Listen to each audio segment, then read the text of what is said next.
wa Jamhuri ya Muungano wa Tanzania. Young Africans imekuwa timu ya kwanza kufuzu klabu bingwa kutoka Tanzania. Kwanza tuwapongeze, wameheshimisha taifa. Kiukweli Silver Striker ni wagumu, wana wachezaji wagumu. Mimi mwenyewe kiukweli dakika 90 zimeisha ndio nimeamini Yanga kafuzu. Kiukweli niwapongeze sana kwa sababu leo Yanga alikuwa na nyakati mbili, kuzuia na kushinda. Yaani ushinde na uhakikishe mpinzani asipate goli. Kwa kweli Mungu ni mwema, wamestahili kwa kweli. Yeah. Prince Mpumelelo Dube amekuwa gumzo leo.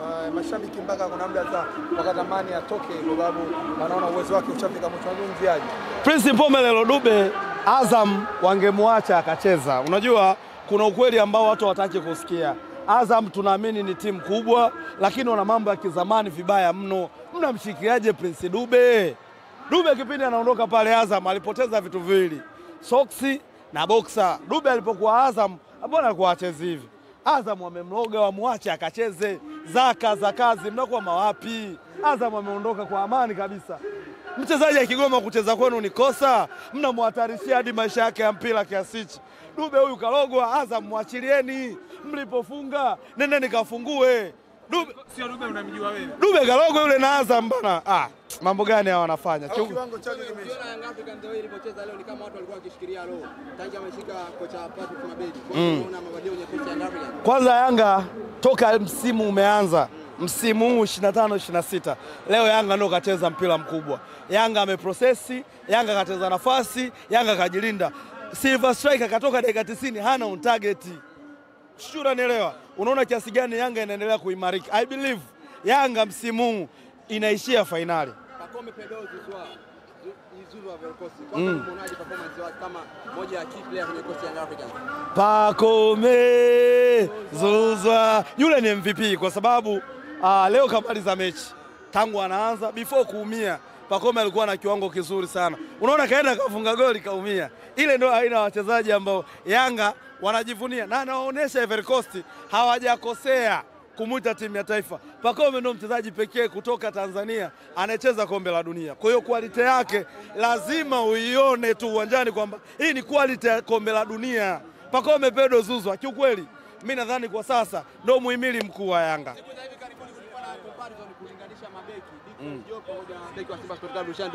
Kwa kile ambacho amekifanya Dickson Job kwanza kwenye mchezo wa leo, anaendelea kujiweka mbali zaidi au bado ana haki ya kuendelea kulinganishwa?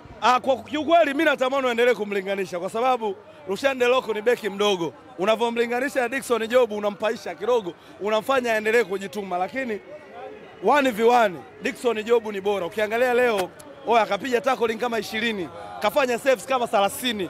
Kapiga ile blocking kama 120. Unaona kiasi gani beki amemachua.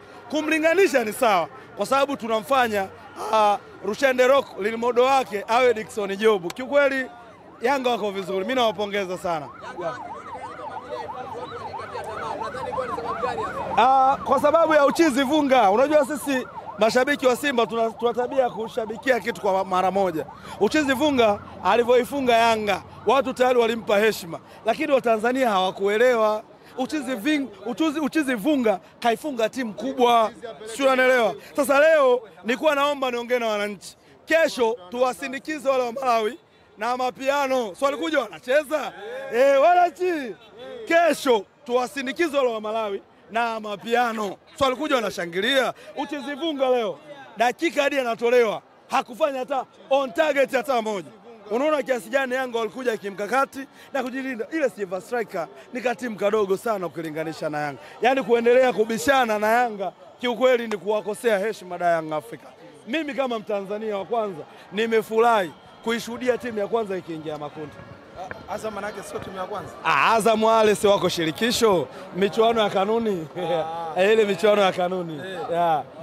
Lakini kwa namna ulivyoiona Yanga Africans hapo umesema inaenda kucheza finali, lakini kama watu wanasema Yanga imeshinda lakini hawana furaha. Unajua sikiza nikwambie. Yanga leo amecheza kimkakati kwa sababu gani? Tayari ashatoka Malawi. Ameshaongozwa goli moja. Una mtaji wa goli 2 mkononi. Unataka ufanye nini? Ulete mapepe ufungwe. Kwa sababu pale Silver Striker hajapata goli. Yanga kwa ametoka kwa kanuni. Unanielewa vizuri. Kwa hiyo kocha lazima ashikilie kikosi chake. Sio anaelewa. Unaona kabisa uvumilivu wake umepeleka Yanga makundi. Nadhani wana kazi ya ziada ya kufanya kwenye uwanja wa mazoezi, waendelee kutengeneza chemistry ili Yanga irudi kuwa ile watu walioizoea. Kidogo kidogo unaona mpira unaanza kupigwa. Timu yako kesho Simba. Simba tunacheza na timu mbovu bwana. Yanga walivyocheza leo hii. Nani sasa alikuwa man of the match kwenye mchezo? Mimi kiukweli leo nimemwona Duke Abuya.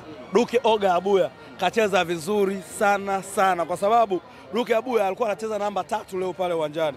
Alikuwa anacheza namba 5, alikuwa anacheza namba 6 na alikuwa anacheza namba 8. Kwa hiyo unaona ni kiasi gani ni aina ya mchezaji ambaye anastahili kuwa man of the match. Kwa hiyo amecheza vizuri na tunampongeza Duke Oga Abuya. Tuangalie performance ya Edmund John ambaye aliingia kama saa. Edmund John kiukweli yule bwana mdogo anaendelea kutuprove wrong wale wote ambao tulimkatia tamaa. Guys, Tanzania tuna vipaji vingi kwa sababu ni mechi ya maamuzi na amecheza bila pressure. Kuna baadhi ya dribbling alikuwa azifanya ule bwana mdogo. Sema kweli mwanangu, Tanzania tumekuwa. Mimi napenda hivi kwa sababu wachezaji wazao wanapofanya vizuri tunaendelea kuimarisha timu ya taifa, unaelewa eh? Kwa Edmund John ni mzawa na anacheza vizuri na ataendelea kuonyesha kiwango bora zaidi alichoonyesha. Inawezekana matarajio ya mashabiki wa Yanga ilikuwa leo Silva afe walau goli nyingi lakini zimekuwa mbili. Mimi niwaambie kitu kimoja mashabiki wa Yanga. Mechi za kimataifa, hii ni klabu bingwa sio shirikisho. Unaona Azam mechi zote mbili kacheza Tanzania.